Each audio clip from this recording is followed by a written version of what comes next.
Good morning, everybody. Good morning. Good Morning. to see everybody. Morning. We're here live on Facebook via Zoom for the Indigenous Peoples and Wild Salmon Conservation panel discussion that we have put together as the part of a series of events for the Wild Salmon Caravan 2020.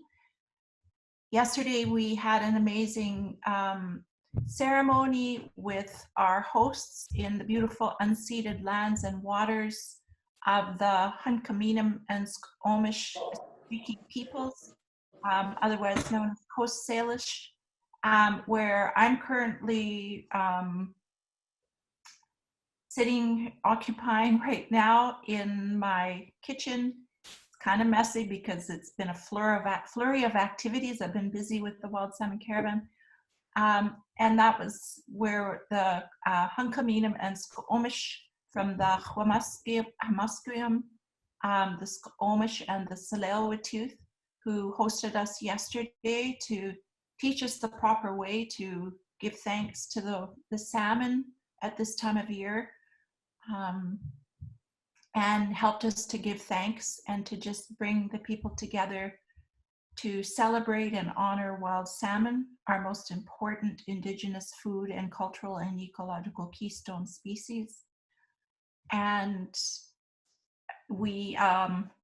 I'll give the kind of the bigger context of the Wild Salmon Caravan real as brief as I can. The Wild Salmon Caravan is a strategy of public arts and cultural engagement with the broad majority of the public to come together to better understand the serious issues, concerns, situations, and strategies for Indigenous peoples and wild salmon. And so this panel discussion is something new for us. We've never actually hosted a panel discussion online before, and so we're grateful to have these amazing Indigenous thought leaders come and help us to better understand the significant role that Indigenous peoples play in wild salmon conservation. We eat salmon, they become us. They are probably the most intelligent creature that knows the water and attunes to the infinite intelligence that flows through nature.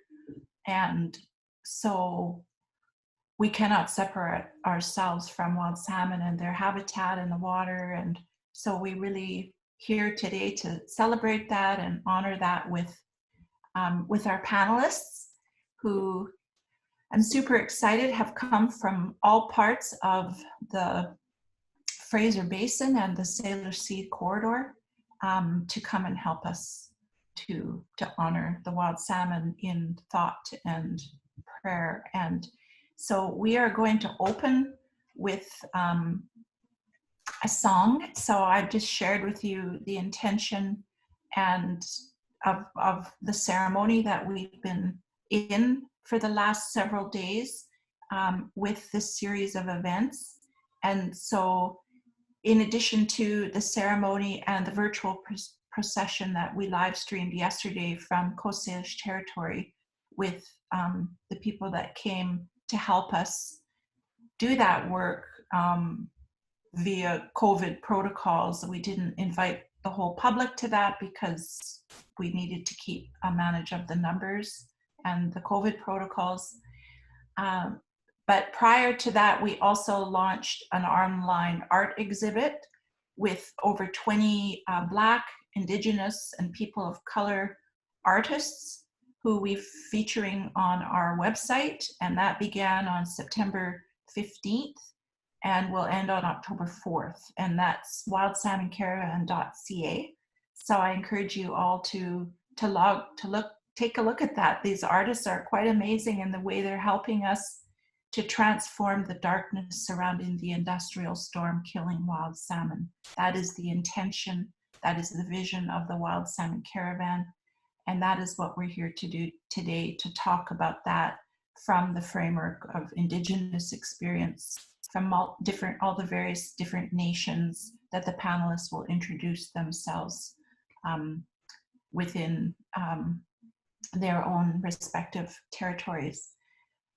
And so now that we know the intention that we've been setting in our ceremonies and our art to nurture the creative, life-giving energy that artists and spiritual and ceremonial activists have been helping us with over the last 5 years since we first, pardon the pun, spawned the idea of the Wild Salmon Caravan at a strategic think tank that myself and some women from my home community in the Niskanen and Adams Lake, Secwepemc territory, where we take our role as stewards of the headwaters of both the Adams and the Fraser very seriously. And we know there's a lot of traditional teachings of how Indigenous peoples all along the river had intertribal networks of governing fisheries, and we shared knowledge, and we'd send runners downstream or upstream, and we would govern in that way. And so the Wild Salmon Caravan is all about mobilizing those intertribal networks and the knowledge that lives within it. That is the strength of our ability to keep wild salmon strong and to keep our relations strong. So now that we have the overall kind of intention set, and I was going to ask our new staff member, Jolene Andrew, our Just Transition Coordinator, who's helping us. I'm really happy to welcome Jolene to our team of staff. We also have Wilson Mendez here, who is our Communications and Media Director with the Working Group on Indigenous Food Sovereignty. And they are here to help support with monitoring the questions and the comments that come in both via Zoom and via Facebook. So Jolene on Facebook, Wilson on Zoom. And Jolene's going to open with an opening song for us. So take it away, Jolene. Thank you. So I'm with Tsilhqot'in, and I'm just grateful to be part of this work. And I wanted to share a song that I wanted to sing yesterday, actually. And it was so good being in ceremony and hearing everybody singing yesterday. It's not a Tsilhqot'in song, but it was, I was given permission to sing it by Patrick Alec, who's from Penelakut. And it was when I was on a canoe journey, and it's called the Equality Song. And I just think it's really fitting because, you know, we're wanting to build generosity, practices in generosity, and also the Rainbow Coalition that Dawn envisioned. And I think it's really important to honor every corner of the earth, and I think that's really beautiful. So the Equality Song, the way Patrick teaches it is that the first verse is sung without the drum, and the last verse is sung without the drum, so that every voice is heard, because it's really important that every voice is heard. And I encourage everyone to sing along, because that's the point of the song, is that we all lift our voices together. So the first verse will be without the drum, and then we'll sing it once with the drum, and then we'll finish without the drum. So just 3 quick verses. And so it goes, ah-hey, ah-ha, ah-ha, ah-hey, ah-ha, ah-hey, ah-ha, ah-hey, ah-ho, ah-hey, ah-ho.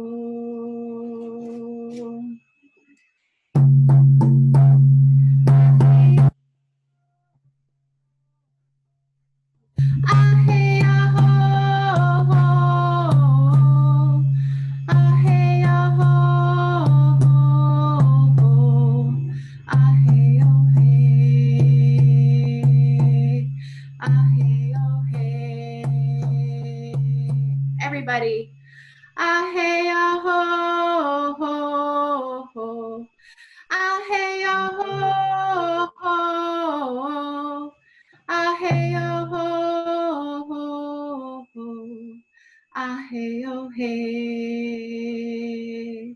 Ah, hey, oh, hey.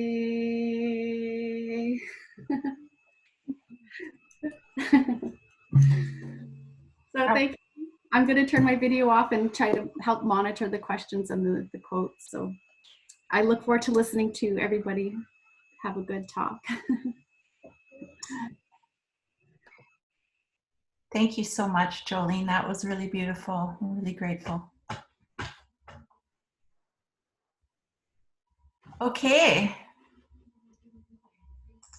So I would like to start by, first of all, introducing our panelists, and then we will get into. I will just give them each 10 minutes to talk about the issues, concerns, the situations in their respective territories as it relates to wild salmon.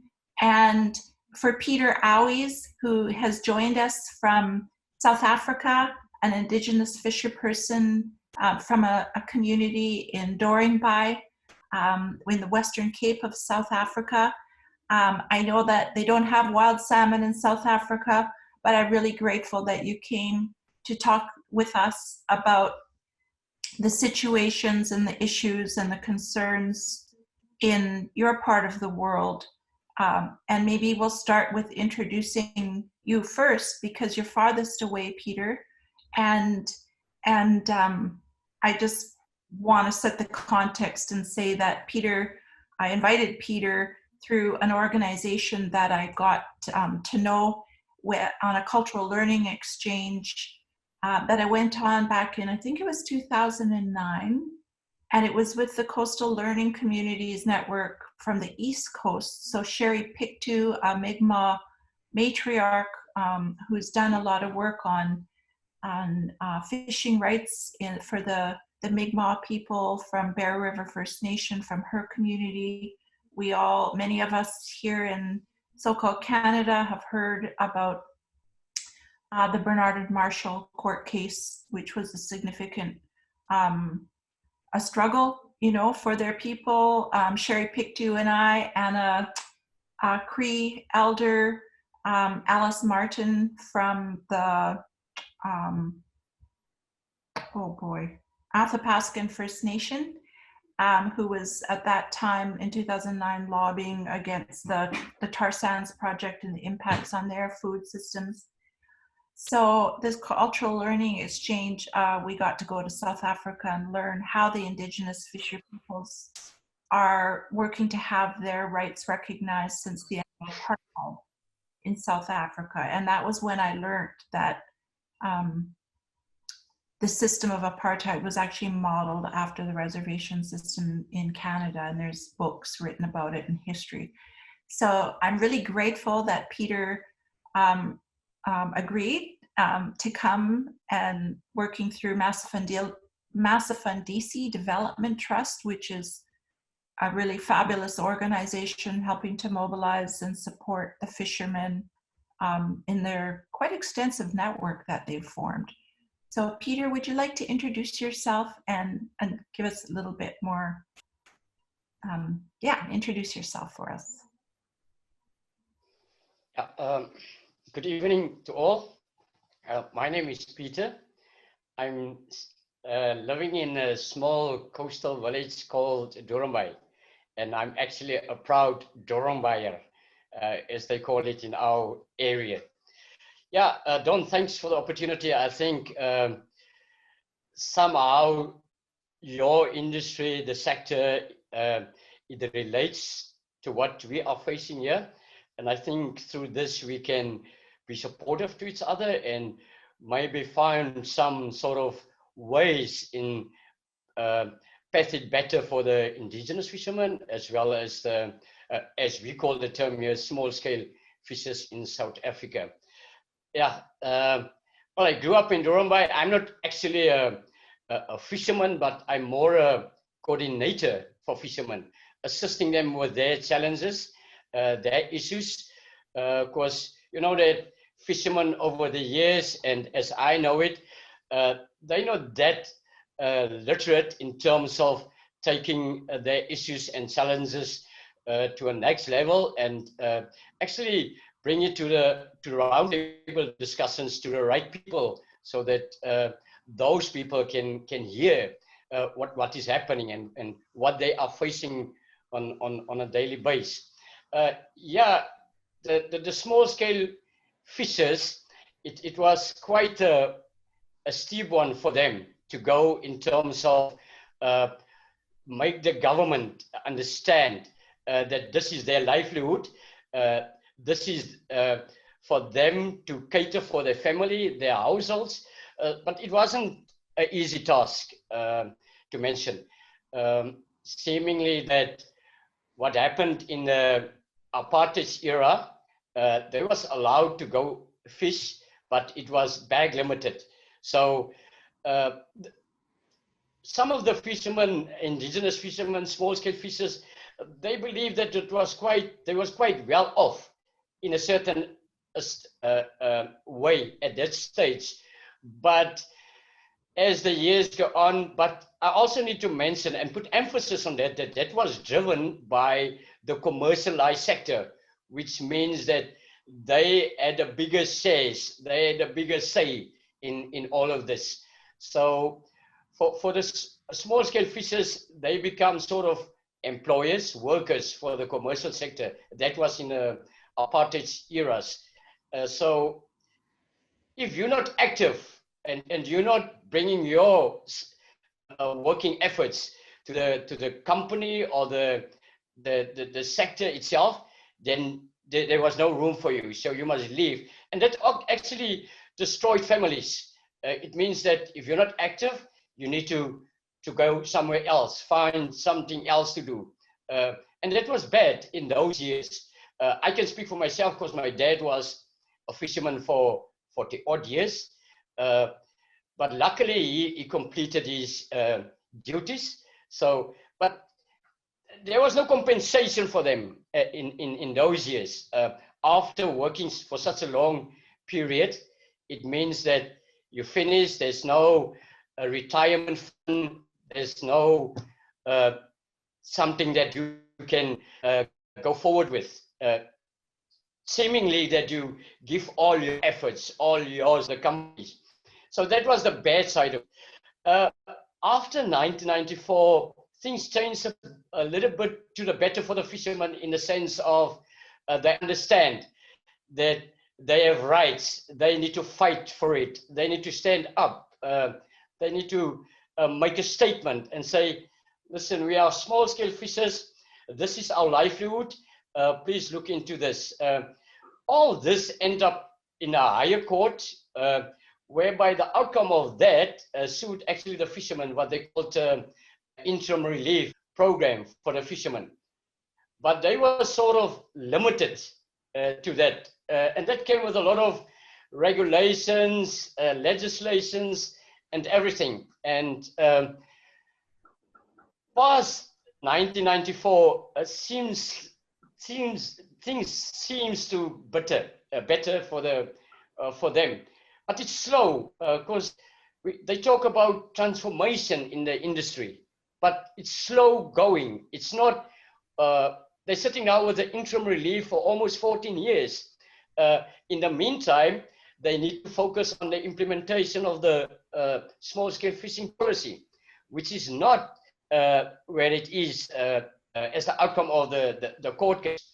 So yeah, there is some progress, slowly but surely. They're moving forward. But in essence, it's not about what the fishermen fought for in terms of the livelihood. Let us be viable. Let us be sustainable in this. You can't give fishermen like a portion and say, listen, this is how you need to cater for your family. It doesn't make sense.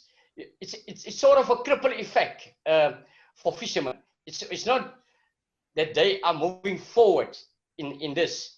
It's not bettering their life. It's not that it changes their well-being within their movement, their paying of bills and stuff. But we hope that things will change for them for the better. So yeah, this is in brief what it's all about. Thank you so much, Peter. It's really, really good to, I really appreciate your sharing on, to me, what sounds like, you know, when we think of Indigenous and small scale fisheries and your experience with, you know, the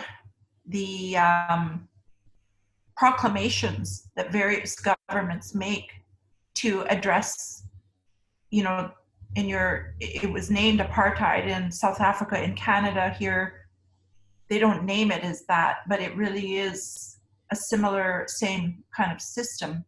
And I know that in us as Indigenous fisher peoples here in so-called Canada, we also experience huge systemic injustices. And here, truth and reconciliation was proclaimed by various levels of governments just a few years back. I think it was around, I can't remember what year, maybe 2013 or 14 when the report for Truth and Reconciliation was released. And at that time, Justice Murray Sinclair, who was responsible for releasing that report, had stated that we can't reconcile within the same framework that was designed to dispossess us. And so when I hear you talk, I think about the system of policy and planning and governance, how it's not moving quickly enough. And it's very heavy in bureaucracy and their technological approaches, Western science being limited in its reductionist mindset to be able to deal with the complexity. You know, where the Working Group on Indigenous Food Sovereignty has really been advocating for the reconceptualization of a framework for Indigenous food sovereignty. Not sure what that looks like. We haven't, we're just doing the research and talking with people about that right now to see what that would look like. But supporting any way we can as a network and not an actual government. It's more of a grassroots, the building of the networks and the mobilizing of the knowledge around that. So it's really good. Thank you for sharing because that really helps us to set the context.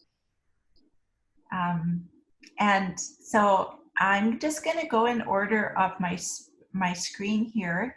And Marilyn Baptiste from the Tsilhqot'in, an amazing leader in Tsilhqot'in territory who I've just recently met but followed for many years, and in your work to, you know, look at stopping the Taseko mine and how successful that was, but also in the legacy of the work of the Tsilhqot'in with regards to the Tsilhqot'in, the Thailand rights case, and some significant success that has come out, and still a lot of work to do, which I'm learning about. Wilson and I and Cindy Charlie Boy have recently been very honored to be asked to work on a contract with the Tsilhqot'in national government on a food security and food sovereignty project. So I'll let Marilyn introduce herself and her work and talk for, tell us about the issues and the challenges that you're experiencing up in your part of the rivershed. I think we've got people from upriver, downriver, and the Salish Seas, as I mentioned. So take it away, Marilyn. Well, thank you. Abananis, everyone. I'm just going to turn to my notes.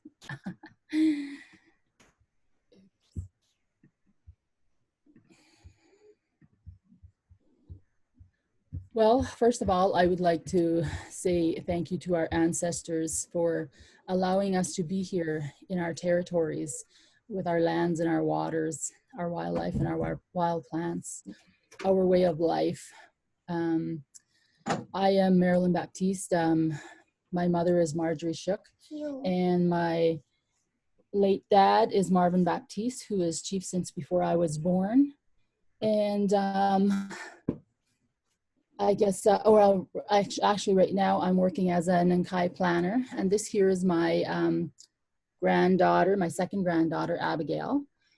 And I'm working for my community of Tsilhqot'in at the moment as a Nankai planner, working on the lands, waters, and resources, laws, policies, guidelines, bylaws, as well as working with our former leaders in just discussions and whatnot. But one of the things I definitely would like to share is that, you know, as I was growing up, my dad taught us from a very young age that water is one of our most important resources.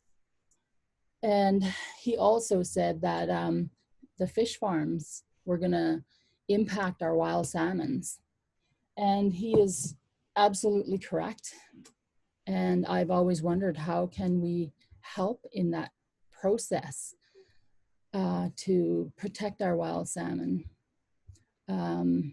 My great grandfather, Eagle Lake Henry, he was in a recording. I never got to meet him, but it was so amazing that I actually got to hear his voice. And he said, he talked about how, you know, their diet and how they lived.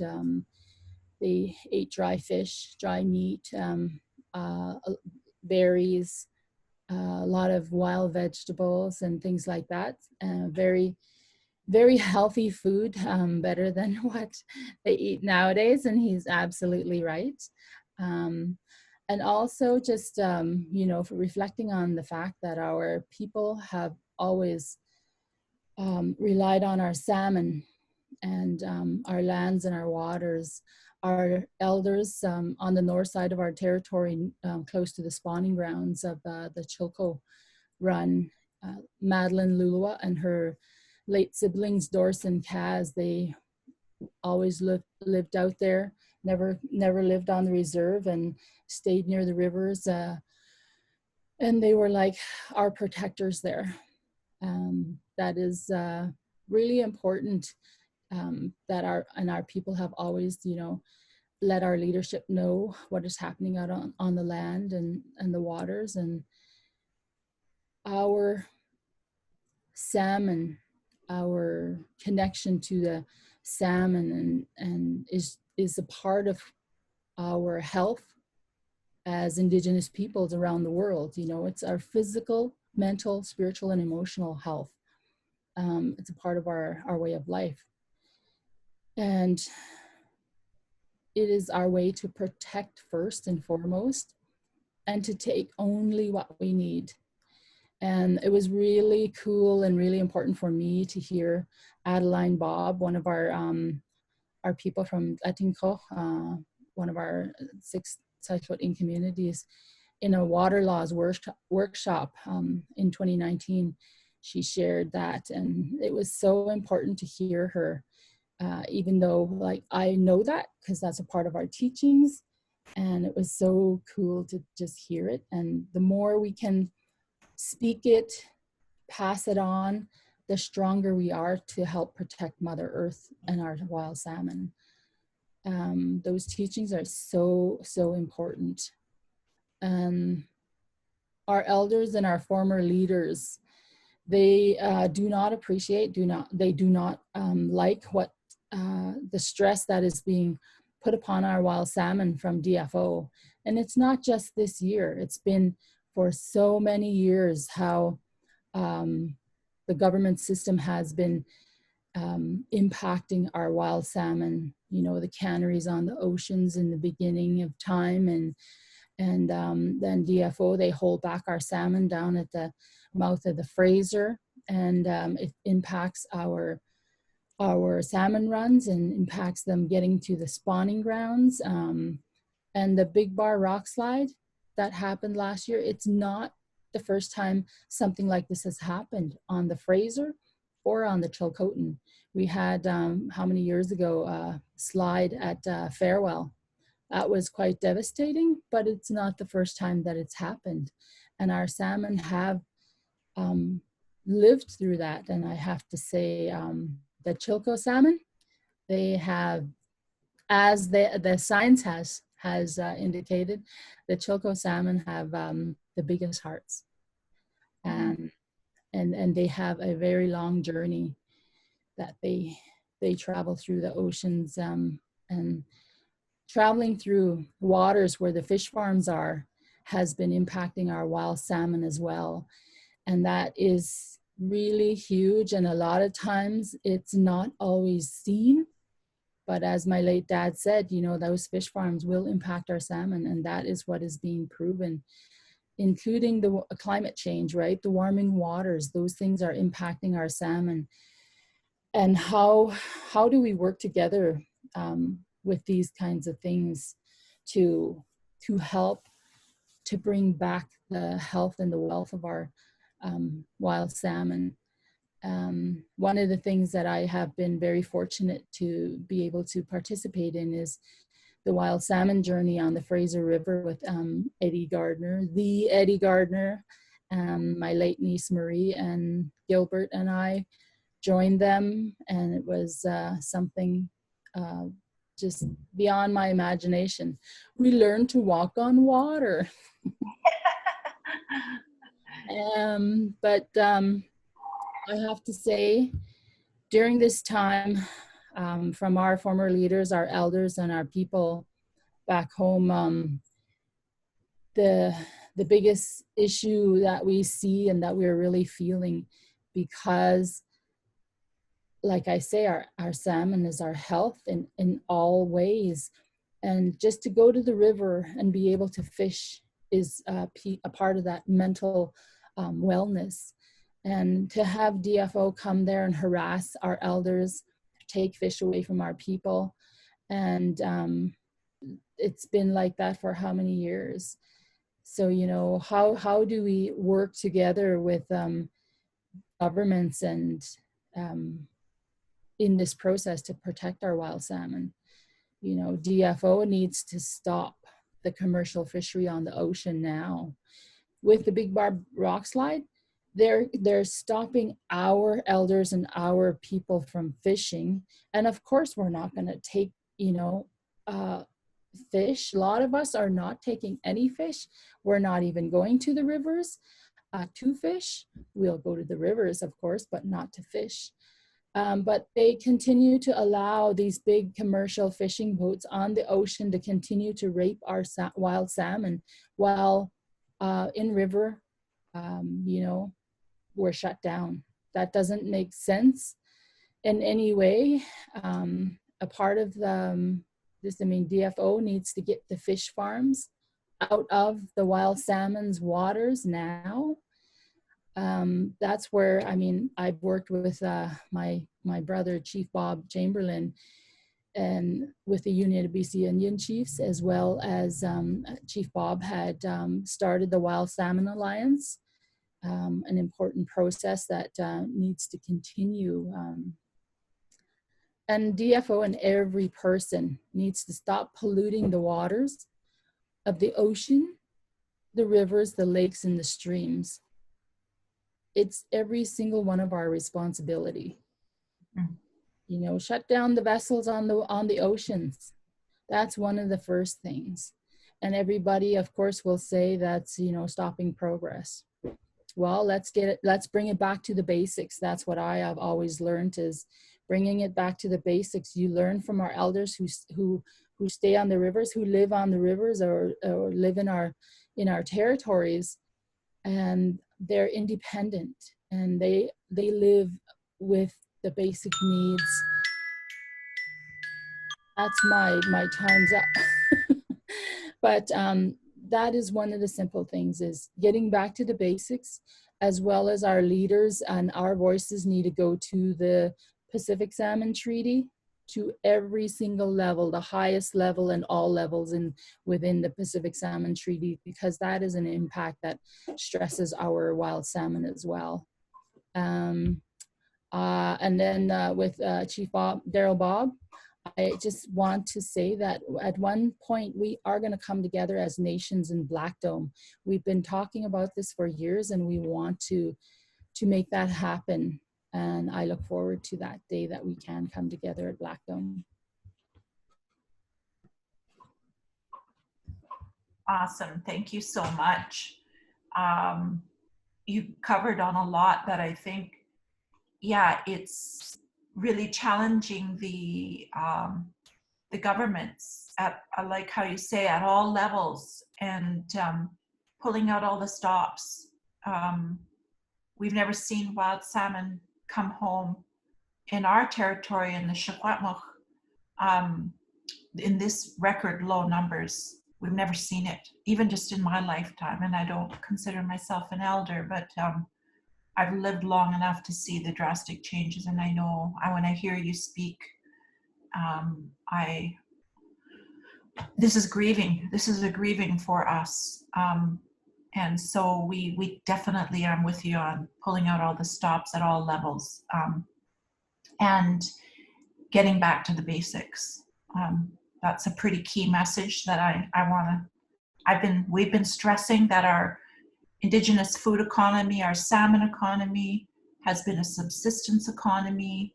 It's been cooperative with all the nations down the river for thousands of years prior to contact. It's created like subsistence. They've given themselves generously, and now it's our turn to give back and to really break it down to the basics here. So super important. Can't say it enough. Thank you so much. There's a lot in what you said too around the cumulative impacts and the multiple factors, multiple different kinds of resource extraction, like extractive commercial fisheries, and then climate change. And you said it all, like the fish farms. I know in our territory, logging, large-scale deforestation, I think that's happening all over the province. That's having a huge impact on our watersheds and exacerbating climate crisis. And there's one other thing that the sports fisheries, I know, like when I heard you recently, Marilyn, say that DFO took 3 fish from an elder in your territory, they're doing that to us as well. And yet I drive across the South Thompson River from the back road from Chase to go towards Kamloops, and I see at the bridge there's like literally dozens of non-Indigenous fisher peoples fishing for sports, and I'm like, where's DFO? Why don't I see DFO there? So there's, yeah, I'm aware that in South Africa there is the sports fisheries, like the kind of the favoring of the non-Indigenous these different kinds of fisheries. So lots to think about, lots to address, but that's why we need pulling out all the stops for sure. And thank you, Dawn, because that was the one thing that I did forget to mention, that a friend of mine from Haida, John, had mentioned that, you know, that exact commercial fishery, that catch and release of the spring, and you know, those are stresses on our fish. It doesn't matter what species it is. Even if you touch a baby fawn, that's going to impact that fawn and its relationship to its mother. That's what we're taught as young children, you know, and it's just common sense. Yes, and I know we're seeing similar effects to our hunting, our ungulate species that are on the decline, which maybe that'll be our next webinar. Yes, thank you. Okay, thank you, Marilyn. Thank you, Dawn. So I think I'm just going in order of my screen here, and I think because Bob chimed in first, we'll now introduce Bob Chamberlain. So Bob, and correct me if I pronounce this wrong, and I'll let you introduce yourself for your actual community name, but you're Secwepemc, is that correct, Bob? Yeah, yeah. Okay, thank you. I'll let you introduce because I really don't want to mispronounce it, and I want to learn how to say it correctly.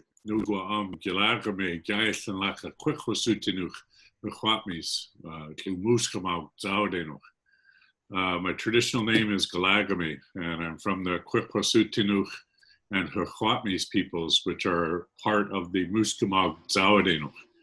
We're a distinct group within the Secwepemc peoples, recognized within our culture as an alliance, if you like. Very grateful to be part of this discussion today. Good to see old friends and make new ones, of course, and to know that you know, the challenges that BC wild salmon face is quite a long list. And the problems, of course, there's many problems that I see with government, but focusing solely on the DFO is that they've lost the script, plain and simple. I believe that the Cohen Commission, you know, a number of years ago, $32 million invested in an exploration, called out the Department of Fisheries and Oceans for being in a conflict of interest from, you know, their primary, and, you know, since establishment has been, their primary role has been to look after the environment and fish. And along comes the fish farm industry and they support that, which actually has a very detrimental effect to both of those items. And so how do you reconcile that? I mean, how do you promote an industry that's laying waste to the environment and the wild fisheries, which is the primary responsibility of the Department of Fisheries and Oceans? Of course, for us that hold a lot of common sense, we realize that you can't reconcile those, that you must pick one that you're going to fall on the side of. And the tragedy that I've witnessed in terms of salmon for the years that I was involved as an elected chief, the department has been, or let's put it this way, the industry has been hand in glove with the regulator, the DFO. And so we see now that the governments have lost sight. Perhaps they realize the complexity, not just of management of fish and access to fish, but the protection of fish.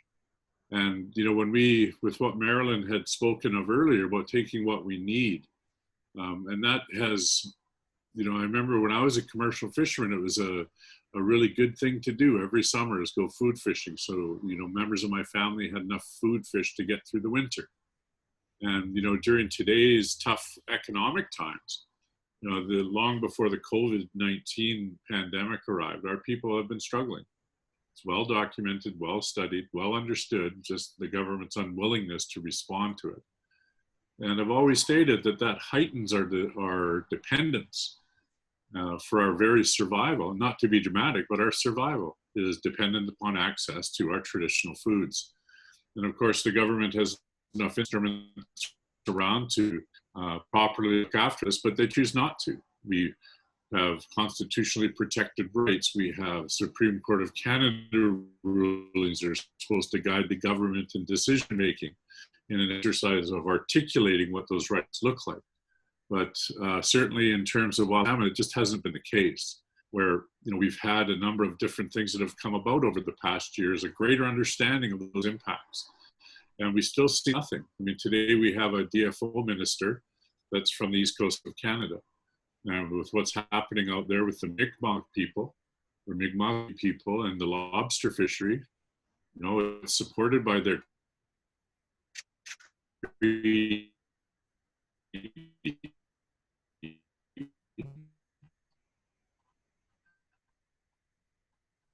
it's supported by Canadian law.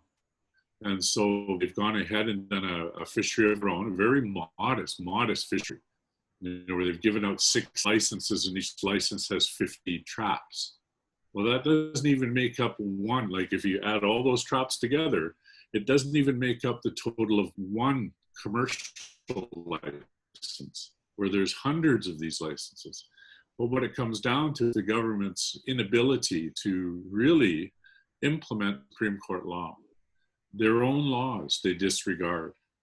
And to know that, you know, as a result of this, First Nations have to bear the brunt of that for, you know, in the Mi'kmaq experience, 21 years of waiting for justice after it's been gone through every possible court action in Canada, and they're still waiting. You know, Peter, when you mentioned about how commercial fisheries took over or took more of the space than people that fish from home, small fishermen. You know, for that commercial industry, it's a component of their business. But if your community is much like the community that I'm from, that little fishery that we take part in means everything to the families there. I can remember a discussion with DFO about fish farm impacts to clam digging in our territories. And they just brushed it off. They just said, well, the clam fishery is only worth, you know, $250,000 a year. And I said, well, you don't understand. I said, that clam fishery is everything to our community. You know, very low capital requirement, very close proximity, and something everybody can participate in. But it's trying to get the government and the department to understand the needs of our people and what that looks like in competition for their goals of economy. But today, you know, I really am grateful for Marilyn bringing up the fish farms.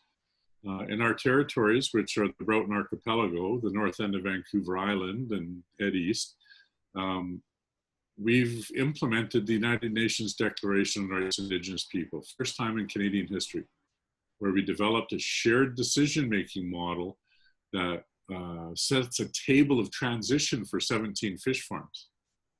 And it was really amazing to be able to sit down with the provincial government and accomplish this, because they had to step away from the Crown, the absolutely Crown-controlled process of consultation, where they meet with First Nations, you know, we share coffee, a conversation, and perhaps a, you know, a muffin or a donut. And then they come back and tell us how they decided upon our rights. And yet what we did in the Broughton was implemented a true shared decision-making. And even though there was an impact to the industry that was at the table, or that came to the table to provide information to the government-to-government process, they wrote letters of support for the process because it was fair and it was inclusive. And so I really hope that more people would focus on this in the government and see that free, prior, and informed consent is possible. And that way we can really, truly realize a government-to-government relationship. But I've mentioned the Cohen Commission. It's a very, very large, cumbersome examination of the sockeye disappearing from the Fraser. Well, the government, you know, they'll always state that, you know, they've implemented the majority of the recommendations. But the problem that I see is their understanding of what implementing actually means. I guess there's no dictionaries in the federal government, because when they disregard, ignore, or dismiss a recommendation, they call that implementing. And we're on the verge of seeing a very important one passed by in relationship to fish farms of the Discovery Islands, where recommendation 18 and 19 state that if the government cannot demonstrate a less than minimal risk to wild salmon, that the fish farms around the Campbell River area need to be out of the water. And so then we turn to, well, how do they determine that? Well, we've had numerous science papers come out that show a Piscine reovirus and the transferability to Pacific salmon. DFO science, genome science, peer-reviewed science, leading-edge science that the DFO actively undermines because it doesn't, it changes the glove structure for which industry has a hand inside. And so they set about through various processes that they show Canadians that we're being responsible, we're, you know, refocusing our efforts for sustainability and so on. But what they're doing is just moving the chairs around on a table that's fixed. And so this is how they avoid really embracing science that shows that the risk to wild salmon is more than minimal. And then we think of the sea lice that occurs in the Discovery Islands. There's only one team out there this year watching the numbers of sea lice on wild salmon. And they accomplished their efforts, international standards, cataloged, photographed, counted, and froze every sample that they gathered. So they have evidence of what the outcome was. And it was way above, I mean, it was unacceptable levels of impact to wild salmon. And what I want everyone to understand is fish farm impacts are not site specific. They're not just in our territory or the territories of the nations around Campbell River, but wild salmon from the Fraser migrate past there. And so that represents an infringement on your rights as Aboriginal peoples. But the problem is DFO says that everything's fine, don't worry, we got this. And then along comes a paper that looked at 6 or 7 years of industry counting, where they looked at industry reported sea lice counts, compared it to the sea lice counts when DFO was on the farm doing it. And they showed that, I think it was over, oh golly, but it was 6,000 months, or I'm sorry, I can't remember the numbers right now, but it was an amazing amount of data that they looked at to show that industry underreported. And so when you consider industry science or science from DFO that says there's harm, industry underreporting, people out there today counting the fish, wild salmon with sea lice, which are lethal loads. This is an unsustainable industry. This is one that poses more than a minimal risk. We're closing in on September 30th, which is the implementation date for Cohen recommendations 18 and 19. And we need to come together and ensure the government acts in the best interest of our Aboriginal rights, our traditional foods. But I've been around long enough to know that that's not their primary driver. And so we're having a press conference on Tuesday, bringing together the First Nation Leadership Council, chiefs from around the province. We've also got sport fishing groups, commercial fishing organizations, NGOs coming together, and to highlight all the things that are wrong with, and to bring focus to wild salmon in BC. You know, like I'm to be quite honest, I'm on Twitter, and I see our AFN national chief focus quite clearly on what's going on with the Mi'kmaq people, which is good. But there's absolute silence when it comes to wild salmon in BC. And someone needs to remind him he has some responsibilities out here to First Nations of British Columbia that he's absolutely disregarded. We don't matter because it's not an election year. And it bothers me that the National Aboriginal Organization has no concerns whatsoever for the traditional foods of, virtually 203 First Nations of British Columbia. And so, I've got a lot to say about wild salmon, especially about fish farms, but it's not the only impact. We need to have a comprehensive strategy where we rehabilitate the watersheds that logging has laid waste to. We need to look at garbage seepage around the Cache Creek area into the Fraser River. We need to look at how do we revegetate the shorelines of the rivers to provide opportunity for lower water temperatures. And there's a whole bunch of things that we could do, but it's going to take a government commitment. It's going to take sustained resourcing. And if they looked at it properly, they could see that what a great and wonderful long-term investment this would be within a COVID-19 economic stimulus package. So, Dawn, I'm sorry, I could go on and on and on, and I know Marilyn's probably rolling her eyes right now because she's heard me speak about this for years. But we need a voice. We need to have anyone and everyone Google the Prime Minister's email address, send him an email and say, you care about wild salmon, we're disgusted with what DFO is doing. This is the lifeblood of the province. And I don't just mean for us that eat it, but it's good for the environment and for the animals that can't speak against policy. But we need to have that strong voice come forward now. And Dawn, that's why it was really easy for me to be able to say, yes, I'll be a part of this today. And I'll stop there, and I look forward to questions. Thank you very much. That was a really powerful, amazing contribution, as I thought it would be. I've heard you speak several times. I've seen you work tirelessly for the plight of wild salmon. I'm truly grateful to have you and Marilyn and Peter and Darrell join us today. This is exactly what we want, so no apologies for the time it takes.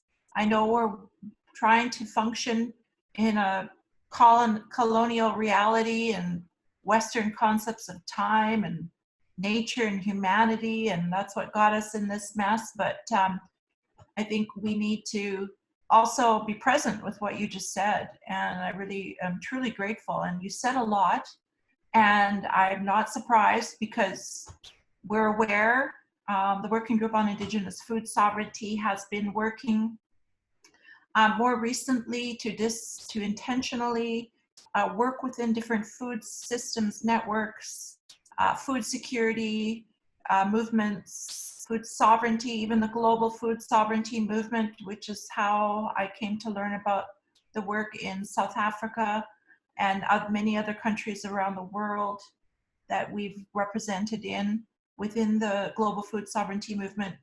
And we're being called upon to help dismantle some of the structural racism.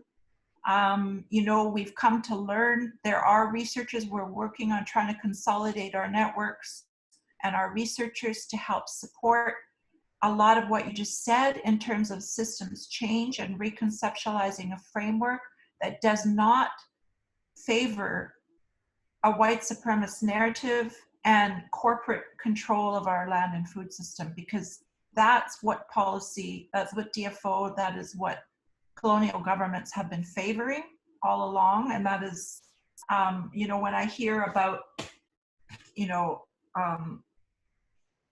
Marilyn talking about, and others, many Indigenous people in the Staplim territory, how elders are having 3 fish taken from them, but still the corporate control of the fish farm still remains a priority for DFO in the way they're favoring that global, and that's a global export for trade. That's not food for our people here. So when, as the founder and curator of the Working Group on Indigenous Food Sovereignty, we speak for our networks and we speak for the people that need food. And so I'm really grateful to hear you recommend that, you know, the COVID-19 stimulus, that this is a response to that. But as Indigenous peoples, we have a tremendous amount of resiliency. We've overcome a lot of adversity, and we've been dealing with this kind of crises for many, many years. And so in addition to the complexity and some of the amazing the response things you said about you know, riparian restoration, there's a lot of practical things that we can do to actually change the economy too, to be more of a regenerative, restorative economy rather than the, you know, favoring that corporate control kind of global export for trade, GDP kind of economy. So I won't recap everything you said because it was a lot, but that's kind of some of the key points that I wanted to highlight within the framework of food sovereignty. And, you know, I think for Wilson Mendez, who's on, you know, our communications and media director, that's something our working group has been really looking at, is how do we link up the communications platforms with your work and the different alliances that are working on advocating for the kind of addressing the issues, the underlying issues that you just highlighted, Bob. How do we facilitate that as a network? Because we know that the stronger we grow our network and the stronger our voices are at all scales and from all, pulling out all the stops, as Marilyn Baptiste said, that alone is a big question that I think should be supported by government too, because they have these huge bureaucracies and all the millions of dollars to run their agencies and have their own communications platforms work well. But we're struggling on the front lines trying to do that here, and we need support for that too, right? I think with with the government's commitment to implement the United Nations Declaration on the Rights of Indigenous People, food security is within that document. Management of our traditional resources and our territories is within that document. Preserving our culture and our tradition and our languages within that document. And when you consider food security, that is something we need to be able to articulate to Canadians so they don't just focus on consent-based decision-making, but we're trying to ensure that a minimum standard of human rights are acted upon meaningfully in Canada. And I think that now is a good time to focus on that, given the tragedies that have occurred in the United States, which has, you know, spawned or brought forward the Black Lives Matter protests, which are ongoing. And certainly what's occurred here in Canada, we've known it's been going on for a long time. And it came to public's attention that, our Indigenous people and people of color are being mistreated systemically by the police. But these are the times that I would like to see our politicians, both in the federal, provincial, First Nations level, to begin to articulate to Canadians, what does systemic racism look like? Because I think if we focus on words like colonialism and colonial, and people, I think they attach that to a way long ago past. And so what we need to be able to do is articulate it in an exemplary way to show that this is what we mean. Look at the Mi'kmaq people, 21 years after exhausting the courts, and they're still waiting. The Sparrow decision, the late Bud Sparrow's work with the Musqueam Nation. We've yet to see DFO implement salmon allocation consistent with that Supreme Court of Canada ruling. Yeah. And so this, to me, is a really clear and concise path to demonstrating to Canadians what systemic racism looks like today, and to be able to show that to start to begin to win society over, to understand what we say about why the UN DRIP and the minimum standards of human rights for Indigenous people needs to be enacted, and not just let the narrative be controlled by the Crown, which will fearmonger and fan the flames of media talking about the veto, and that word is simply not in the UN DRIP. But sorry, I started on another rant. I'll stop there and just say thank you, Don. No, I appreciate that. And before we move into Darrell Bob's presentation, I just want to I guess just say that there are a lot of parallels with what I learned in South Africa from some of Peter's relatives there, and friends and family in the network of the coastal communities network of fishermen in South Africa. And so just remember, this is systemic racism actually is a global thing too. And Indigenous peoples around the world are facing that. So I think we do need to get more clear with our messaging around that, and our working group will definitely be working on that. So thank you, Bob. Okay, so Darrell Bob, I'm so grateful, brother, to have you join us. Again, I've followed your work for many years. You teach our Wild Salmon Caravan. The first year we visited Stewardship territory for an overnight visit and a feast and a ceremony and a community forum around wild salmon. Something like 100 Stewardship drummers showed up and sang us in, and it was powerful.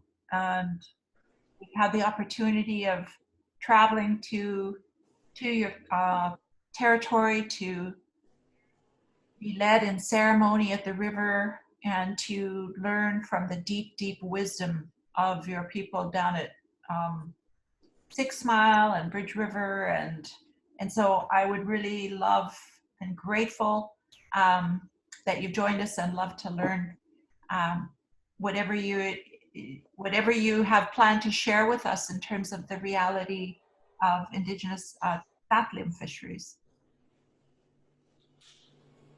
Thank you.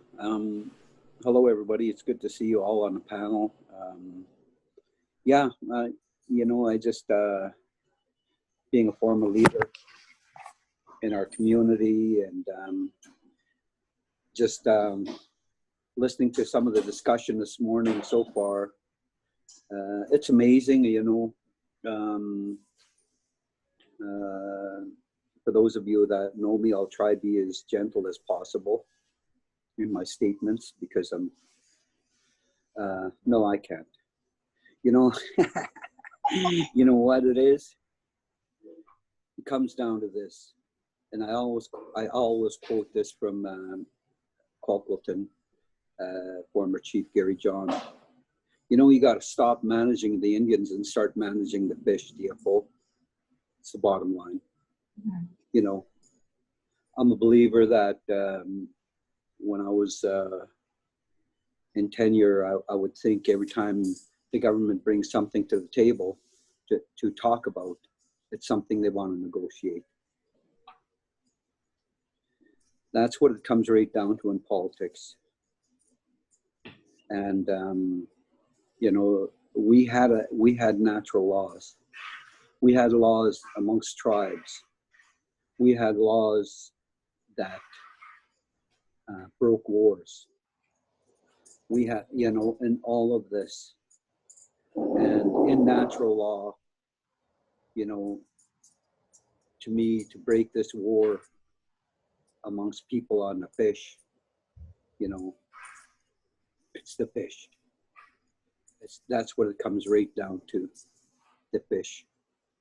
The government knows in the many studies they've done that it's darn right that the lice in the ocean is killing the fish. But money controls. And this is what government's driven by, money. They don't give a about us.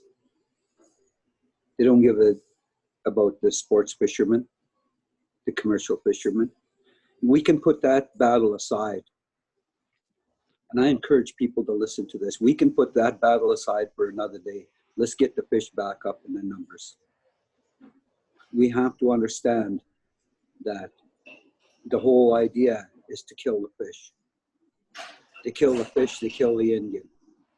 Our elders have always said, you know, once the fish stop coming, we stop existing as a people.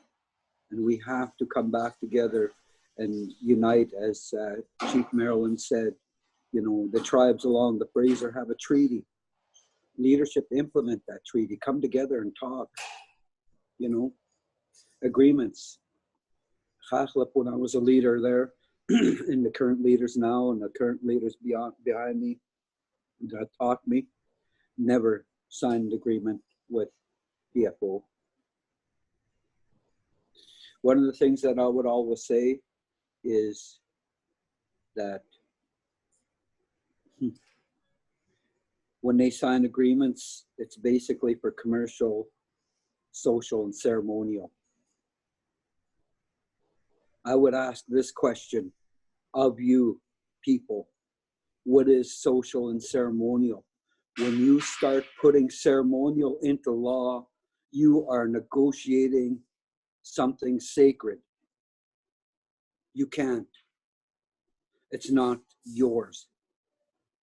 Creator gave us this gift of ceremony. Creator gave us this gift, you know, of social people to come together as tribes, to talk, ceremony, to work together, to develop what we need to develop for the future people. We look 7 generations back in order to help us for 7 generations into the future. We can't do that if we're distracted. And those are some of the things that I wanted to bring up in the nicest way possible. I don't know if it's very nice, but we got to get our shit together. That's what it comes down to. And we have to be open and honest about that. We need to learn to work together again as a people, as tribes, nations, communities. Starts with me, starts with my family, then it moves on to the nation, to the tribes, along the Fraser, along the oceans. We have to get back to the basics of our existence in Tsilhqot'in, our way of life. We've forgotten the gifts that Creator has given us, that natural law, that ability to exist. We had that ever so gifted to us by Creator. Creator gave us this knowledge, gave us this wisdom how to live on the land. And we've forgotten that. I like, you know, I see out there the COVID. The COVID has gave us a little tap in the butt and told us to, you know, get back to the basics. How many people are gardening now, you know, in self-isolation? It's not isolation. It's not. It's giving you time to think, giving us time to think how we can make changes when we look around. We look at how for example, that one, what was it, that one waterway in one of the major cities in Europe that just cleaned up when everything stopped, you know? And we want to get back to that again, that which ever so sacred water is being abused. Water is not a resource. Water is life. The most powerful spirit in the world is water. And we have to remember that.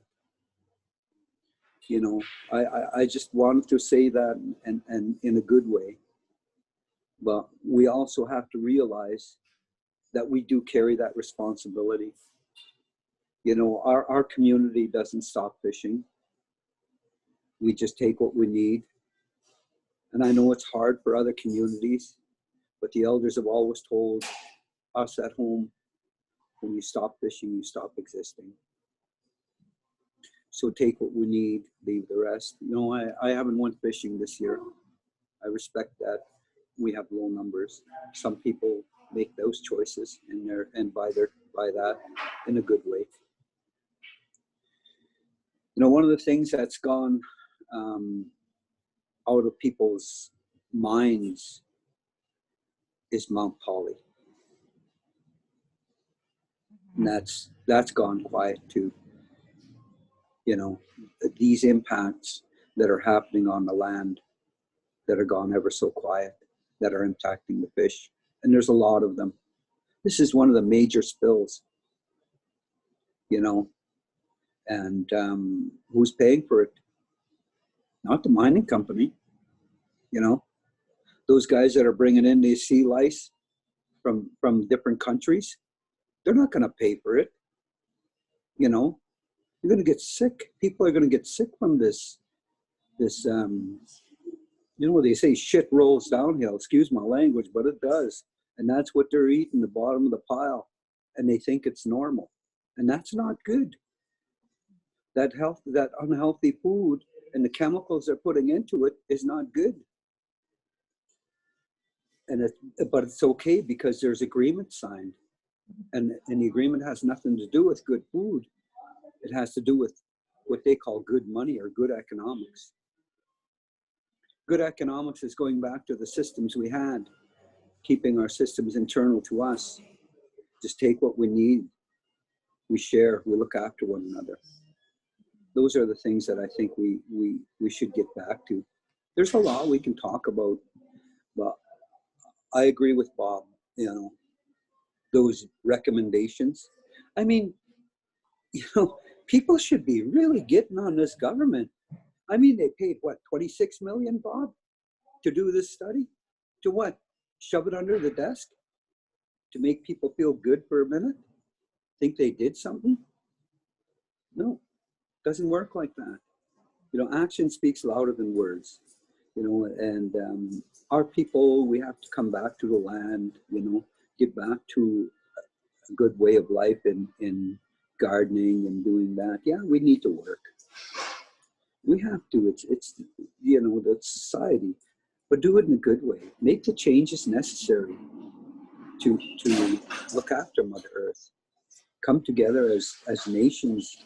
The leadership in the so-called province of BC need to come together and start working together. You know, when there's an agreement signed, there's a division. I know. I used to be a chief. We have to learn to work together. That's what it comes to. When we learn to work together, we have to put our differences aside and accept the fact that, you know, we got things to do, and that's to look after the fish. Because we're not going to be able to feed our families in the future. We'll have nothing. And our people need to realize that there's come time when we do have to come together as unified nations to show and share our culture, share our wisdom, share our knowledge that's been passed down from our elders. That's our responsibility to do that. And when we get stingy, we start to pay the price. And that's what's happening. We've changed our way of living, altering natural law by thinking we can create a better one. The gifts Creator has given us, is our responsibility to carry out within the laws of our nations and the mandate given to us by Creator. We were born with that responsibility. I truly believe that we chose this moment in time to be born so that we can be here today to help the people we need to help. We have to understand that Creator has given us that gift of life. We have to protect our waters, you know, and that's what we carry within ourselves. And I think that's I think I'll kind of leave it there, and I could say more, but I just wanted to say that in a good way. You know, those two recommendations, you know, Bob's right. Just get those letters out and let people know. They have to make that decision by September 30th. You know, and I encourage the Canadian government, don't be chicken shit. Get rid of these guys. They're killing our salmon. What is it? The last wild salmon and biggest wild salmon in the world, I believe, runs in our territories. And people, you know, people don't, the governments, they're not going to care. We have to pick up the pieces and move forward so that our children can have a chance to fish. It's us. How we do it must be in a good way, led through ceremony, led through prayer, guidance by the elders, you know, and hopefully people will listen, you know, because we're running out of time. Mother Earth is spanking us right now, reminding us that we need to get it together. She's burning, she's shaking, she's drying up. She's showing us how weak we truly are when we don't listen. That's what she's doing. She's fine. Mother Earth is going to be fine. It's us. We're the ones. We're the ones that are going to suffer. She's just going to rejuvenate again, you know? And I just want to say this jokingly, but meaningfully too. For all the rich people in the world, you're looking for a place to go, find that place and hurry so we can fix this, our Mother Earth again. Yeah. When you get up to wherever you're going to, take your money and go with it. But leave us with our good Mother Earth, because we did a pretty damn good job at it, and we can do it again.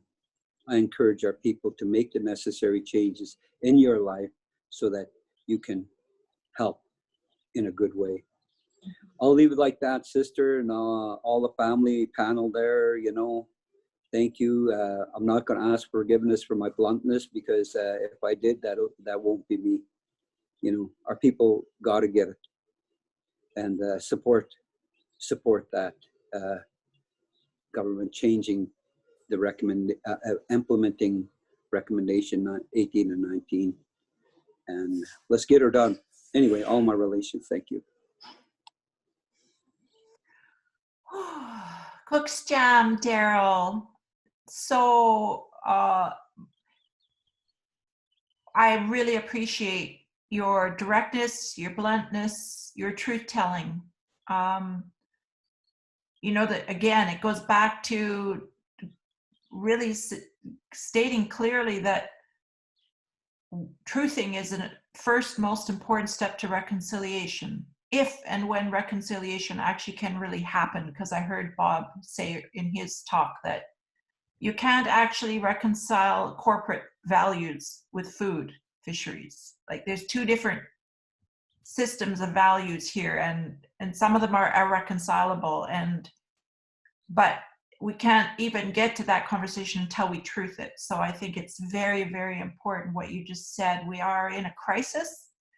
I know that the whole province of BC and Peter, I'm not sure about South Africa. I know I've been following a little bit about the reality there with the climate crisis and the shortage of water.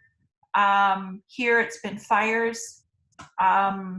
You know, when I listened to Darrell talk about the toxic overload from Imperial Metals, the tailings pond spill that happened with 23 million cubic liters of toxic sludge that was spilled into the Fraser River, the Hazelton Creek and Quesnel Lake, important tributary where Quesnel Lake's the deepest lake in our province, 1,500 feet deep, and it's an important lake for rearing our wild salmon in the northern Secwepemc territory, in our territory. And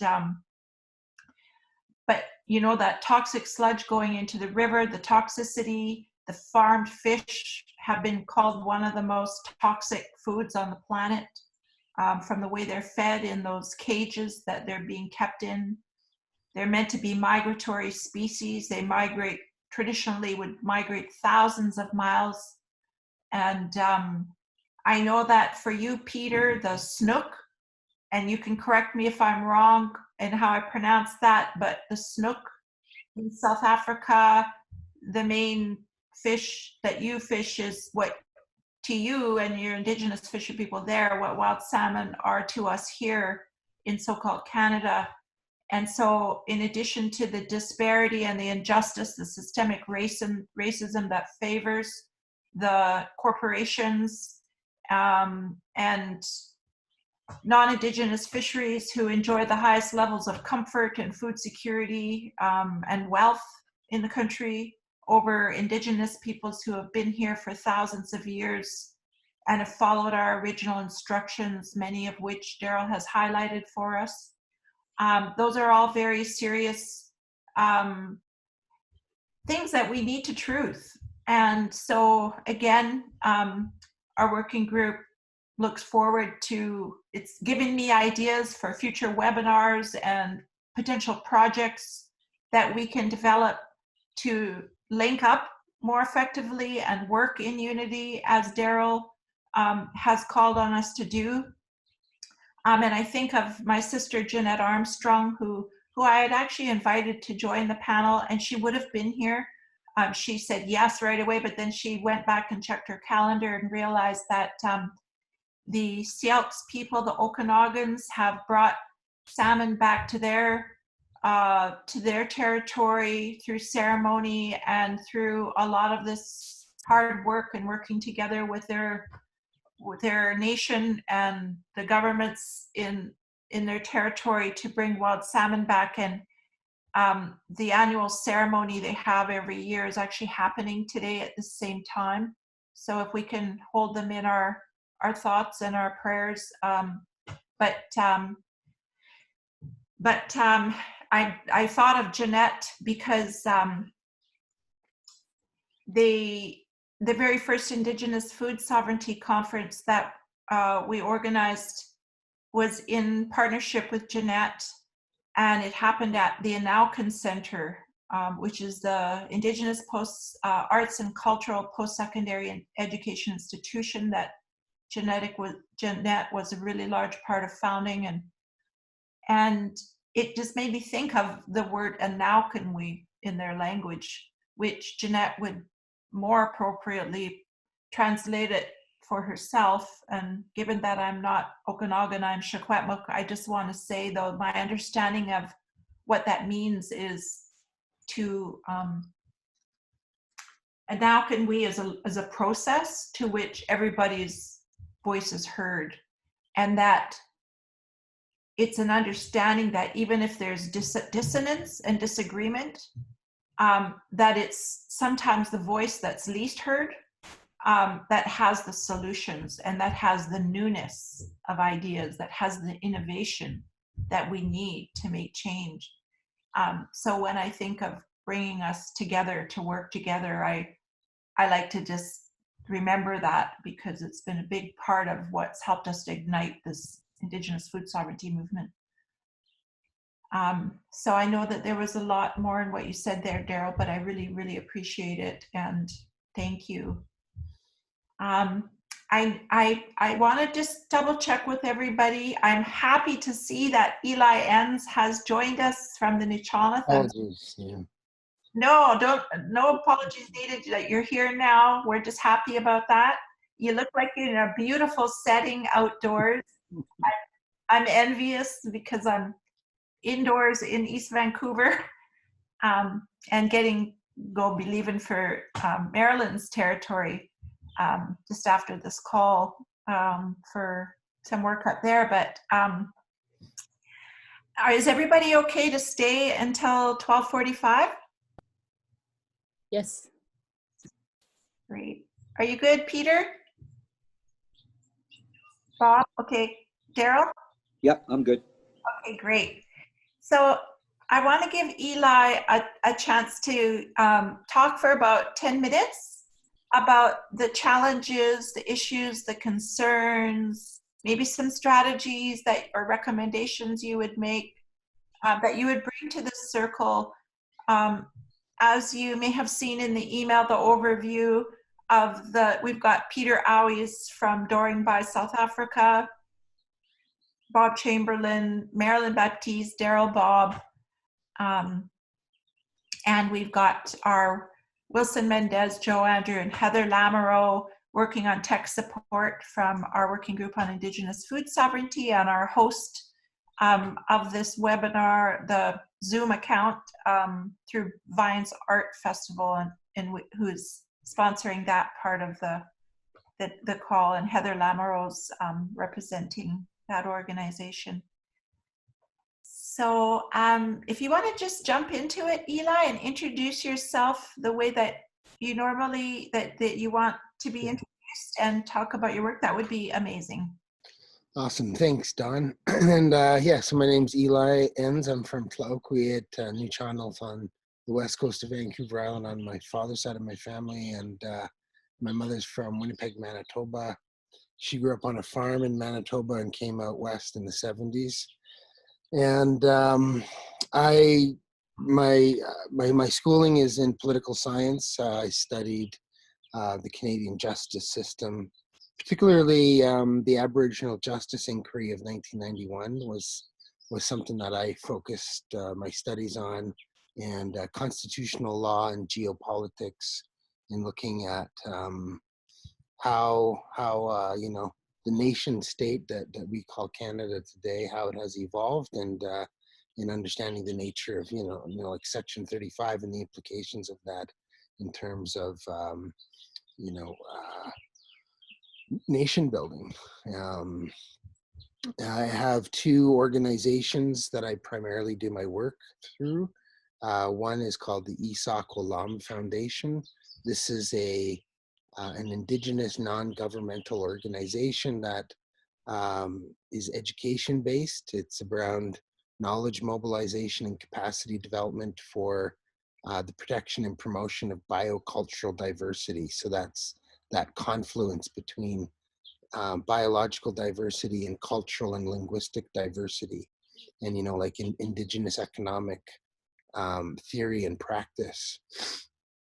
And also the second instrument is the Clean Technology Community Gateway, which is a nonprofit that is geared towards mobilizing clean tech solutions to places where they're needed, as well as high performance housing, culturally appropriate and high performance housing.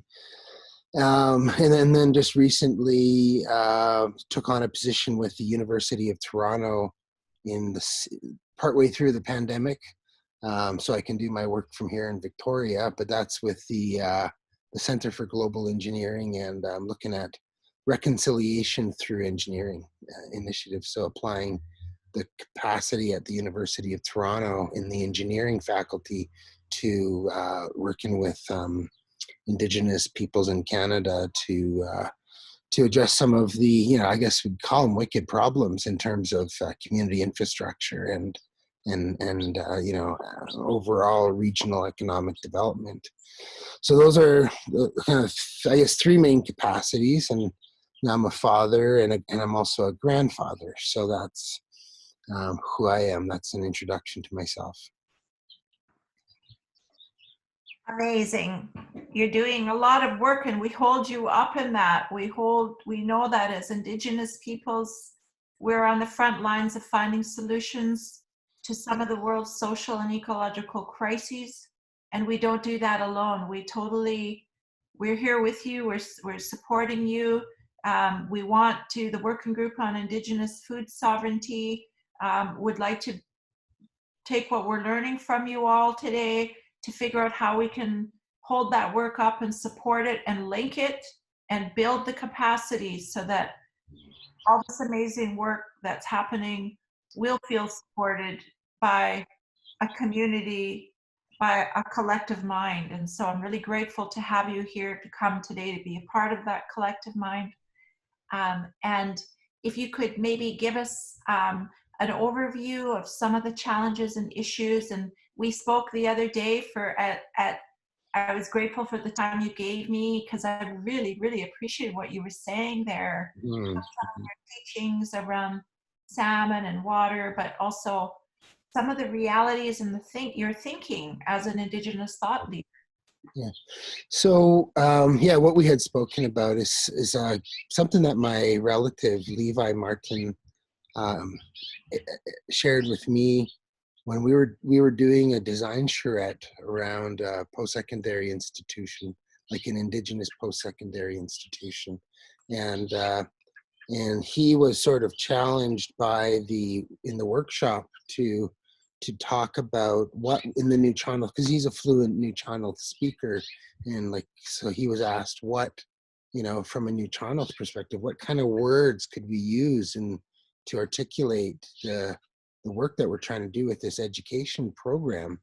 And the term that he one of the things he reflected with was a Nuu-chah-nulth term called Koi Quixup. And he talked about how when you start a program, say you've got a 2-year program, you start that program, and then during that 2 years, you're transforming. The educational process is a process of transformation. And now he used 2 other words, ha'uk and hahopa. Like hahopa in our language is about educating, teachings, educating with ideas, with language. And ha'uk is to feast. And so those 2 things would be done at the same time. So say that we also have transformation that's driven by our relationships with the things that we consume. So in this case, we're talking about salmon. So Koi Quixup, nothing transforms and evolves in a vacuum. Everything's transforming and evolving in an interwoven relationship with other creatures. And it's been said that the act of consuming another plant or animal is the most intimate interspecies relationship you can have. And it's ha'uk, yeah, it's to feast, but it's related to hahopa, which is about education. And so there's this philosophy of understanding how we're co-evolving, and creatures like the salmon the quality of that medicine is so advanced because of its highly evolved state and the sophistication of the salmon's ability to live in both a fresh and saltwater environment, as we are the people of the sea and also of the forest. And we usumshin the freshwater waterways in the mountains, and depend on the ocean so much. And so the strength of that salmon medicine helps us to live this life. So those are some of the things that I spoke about in our talk the other day. It's it is. I was kind of thinking about Darrell's his concluding statement about all the rich people going off to find another planet. I think I've actually said that myself there. The best thing that science can do is, as quickly as possible, convince the 1% that they found another Earth-like planet, and for all of them to get on that planet and get on a rocket ship and go there. A one-way ticket. But the sad part of that is we don't want them to go and destroy another Earth-like planet anyways. But in the meantime, I also really love what Darrell had said about how Mother Nature will heal and she will adapt. That was actually told to me by an elder here on Vancouver Island, you know, because in some parts here they still spray herbicides and such, and really what that does by using herbicides and pesticides is we are you know, preventing Mother Nature from adapting and evolve. Like she will adapt, like you said, Mother Nature will adapt to climate, to whatever climate is changing, and we just have to step back and watch her. In New Nulth worldview, we say Isak, which is to observe, appreciate, and act accordingly. So if we just sit back and watch and see how Mother Nature is evolving in the different species that start to stand out in this evolution, then we can adapt our culture and be able to survive better. But as long as we're you know, using these chemicals, we can never truly see how she's trying to teach us. I did a little experiment with my backyard here in suburbia, South Valley, Victoria, British Columbia. I let half, I have a huge big backyard here, and I let half of it just go feral. And within 3 months, it had become a more diverse little ecosystem. You know, we started seeing snakes going from just regular lawn to letting it go for 3 months, and you know, the biodiversity just in that short period of time was really fascinating to see how quickly she just will start to take corrective measures. And so to be able to take these ideas, these philosophies, and be able to translate that into action, for me, is the most exciting proposition that there is. And we can do that. I mean, I agree that the idea of capitalism may be irreconcilable. And I also, I asked the question, well, what is it within the human ego, within our socio-psychological makeup, that's being satisfied? Because it's well known that, you know, people, after they reach a certain threshold of wealth, that they're not actually getting happier. Their quality of life is not actually improving. And I have to say that I've met very many people who are financially perhaps well-to-do, but are suffering and deprived in other ways. They're not actually happy, you know. And I've seen people who are very happy with very little.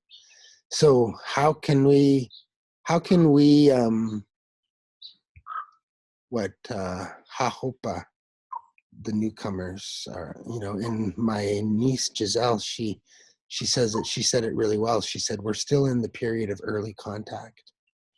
You know, our society is 10,000 plus years in the making, and we have, since the 1770s, you know, we only have 250 years of early contact. This is still the period of early contact. And so we can hahopa, and there are some other tools, some cultural and social tools that our people used to you know, to satisfy that desire to have, you know, to grow the wealth. What we did, rather than amassing material wealth, we would mass what you could think of as intellectual wealth, intangible wealth. And when you have intangible wealth, it can travel through the generations in a less violent way. I think about some of these ingenious things that our people had figured out, and I'm reminded of my relative Joe Martin, who he tells about how when he was a boy, how his father brought him to a potlatch And at the appropriate time, his father stood up and with his son Joe, and gave a great gift to the host, a great amount of money to the host, to support that gathering and his family, their family. And he did it. He said, "I'm doing this in the name of my son Joe."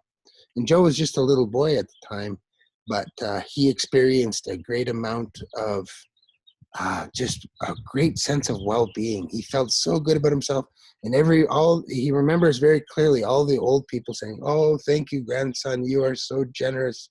Thank you, grandson." And he was in that act of giving, that act of generosity, gave him all of the rewards that he needed.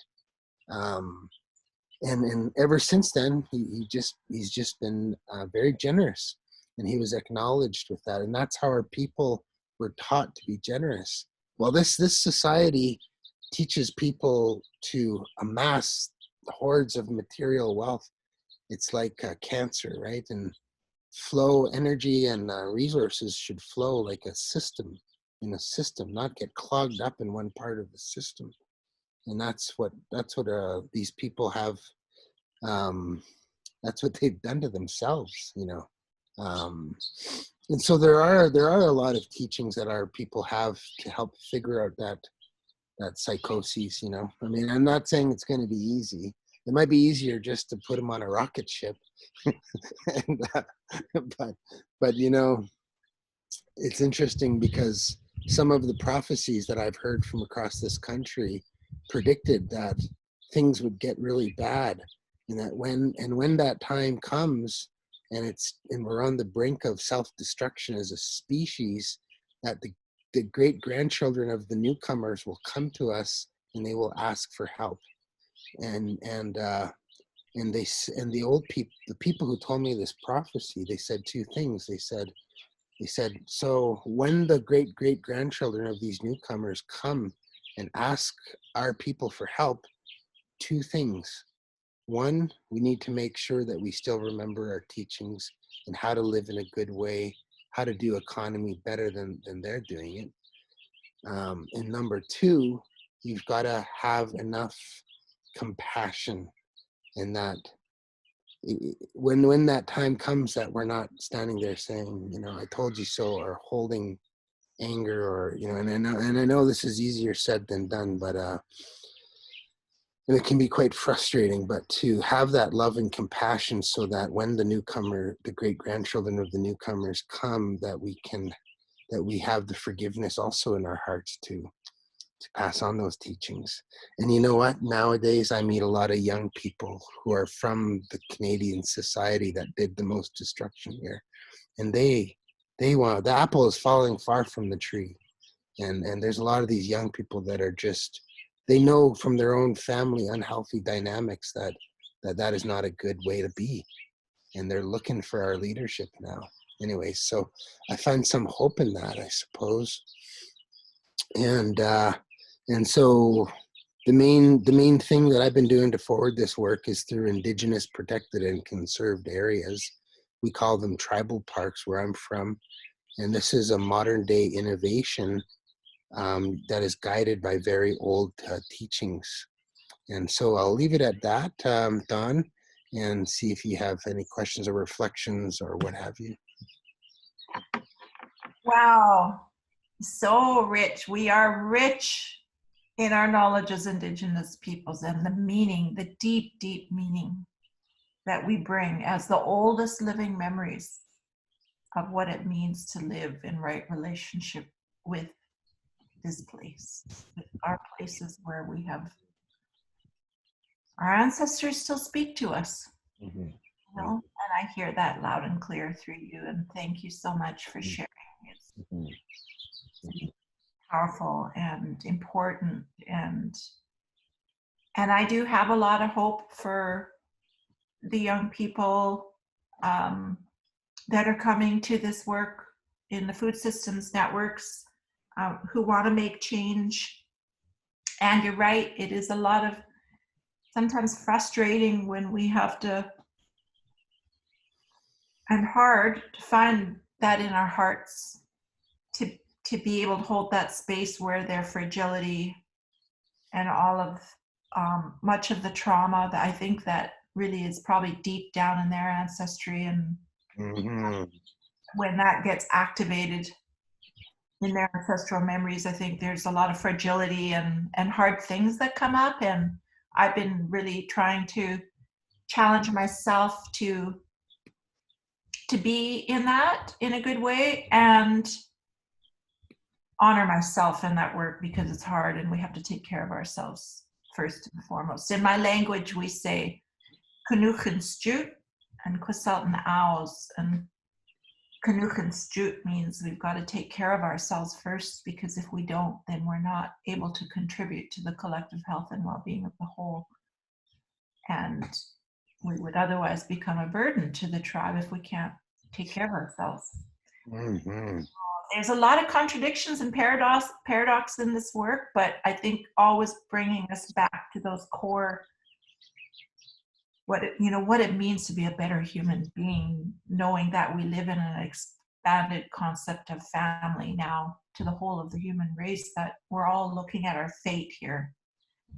And so when we think of dismantling structural racism in the food system, one of the things that our working group has coined this term called Indigenous Food Land Conservation Areas. And so in studying the work you've been doing on Indigenous protected conservation areas, we really want to say we actually need a legal mechanism for people to realize that, yes, those Indigenous protected conservation areas are creating a critical pathway for ethical and spaces of engagement, to realize how those conservation areas is our food. And when we eat that food, you can't separate us from those conservation areas. And we're in a crisis for food. I know in Maryland's, in the Tsilhqot'in, they have declared a state of emergency for food security because they've watched the rapid decline of the moose and the salmon. And we're learning more about from Marilyn how that work, how we can support that work with our working group. Bob, we want to be able to link up with a lot of your work, and maybe when talking about like needing to call out the governments to support us. Indigenous food sovereignty, we've learned from the thousands of Indigenous people we've talked to over the last 15 years we've been leading this work, is that the very first principle of Indigenous food sovereignty is the sacred gift of food. It's a sacred trust, and we must uphold it. It's more than a right, it's a responsibility to uphold our sacred trusts of our relationships to the land, the water, the people, the plants, the animals, our language, our culture, our spirituality. Remember those original instructions. And so I think you've all highlighted that today. And in addition to those original, or as a part of those original instructions, the vision for the working group on Indigenous food sovereignty is a just transition to a regenerative tribal economy formed by Indigenous food sovereignty principles, paradigms, and protocols. And we're reconceptualizing that, and we can do that. And the transformation you spoke of, Eli, is a really important part of realizing we're in an early stage of, how did you say it? An early stage of contact? We're in early contact still. Yeah, we're in early contact. So we can transform it, and we can reconceptualize frameworks. And there are people looking to us for that work. Done. If I could just add one small thing there, like the reserve boundaries in my territory were delineated in the 1880s, but they were not enforced until 1909. According to my research and the articles I found and the documentation, that the reserve boundaries began to be enforced in 1909. And in 1984, we declared the Mears Island Tribal Park and exercised our jurisdiction off reserve. And that exercise in jurisdiction has stayed. Macmillan Blodell already had all the drawings for the cut blocks and the roads and everything on that island. They stood to make a lot of money off that island. And we blockaded them, and we exercised our jurisdiction in the courts as well. So that's only 75 years. So when we talk about early contact, this is how close it is, you know. We've only lost control. We only had lost control for 75 years. Now we're taking that the steering wheel back through these tribal parks, you know, and that's for everyone. Everyone can do that, and I mean, everyone is doing it in different ways. We're all in different stages of it. So this is early contact, and I think we're gonna need to help them, help everyone. You know, like I believe so. I believe that we can. And you, of course, you've got to take care of yourself first. Uyatlaknish, uyatlak asma. In our language, we take care of ourselves. We take care of our precious ones, and that's our governance fiduciary responsibility. But anyways, I really love the stuff you're saying, Don. I really love what you're saying and what everybody's saying. And I think that in terms of taking care of ourselves and taking care of our families and giving to the collective whole, working in a collective right mind, and healing the trauma mind, because I think that has caused that's what causes the kind of human behavior that we're seeing in, you know, being played out in this resource extraction economy, where you can visually see with your eyes the violence that's happening to the earth and to people. It's a direct reflection of the trauma within, so without. And so I just want to say that in that collective right mind, that we are a global community too. And I want to, you know, it is 1 o'clock, and I do want to ask Wilson and Jolene if they have any burning questions from the audience, and maybe we'll take one, maybe two, but we've gone over time, so we'll maybe take 1 or 2 questions and then end. But I just want to say furthermore to the global community that Peter from South Africa, one of the things that I think maybe will be maybe our next webinar, or maybe it's a project to think about, how do we learn from, you know, that early contact experience that we're in right now, which is what really resonates with me, because of our ancestral memory. When we're really intentionally working at activating our ancestral memory and kind of realize ourselves more fully that's powerful, and we realize it more and more. And then with the reality in South Africa,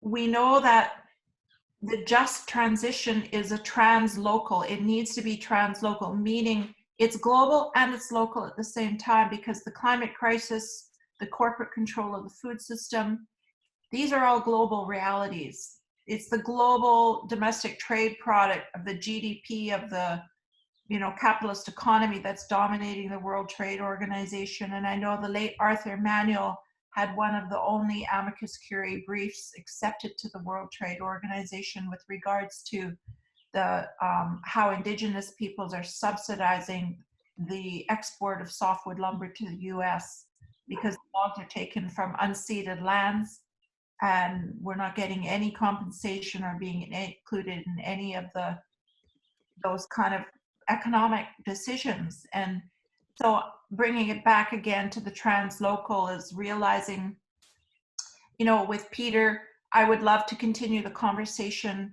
of how our realities between South Africa, the experience with apartheid, and what we're experiencing here, the systemic racism, the systemic injustices that are favoring a narrative and a system that has disappeared us and our values and our way of being. I think for an ongoing, you know, that's an ongoing conversation with Peter and the folks at Massif and DC Development Trust, and maybe even the World Forum on Fisher Peoples, because I know that we have definitely engaged with the WFFP in South Africa, where I took a case study of wild salmon to the organization and developed a position paper to position inland small-scale fisheries into the focus of that work, because prior to that they had only been focusing on coastal and marine. So yes, Peter, did you want to add something to that? I saw you wave your hand, Peter. You're on mute.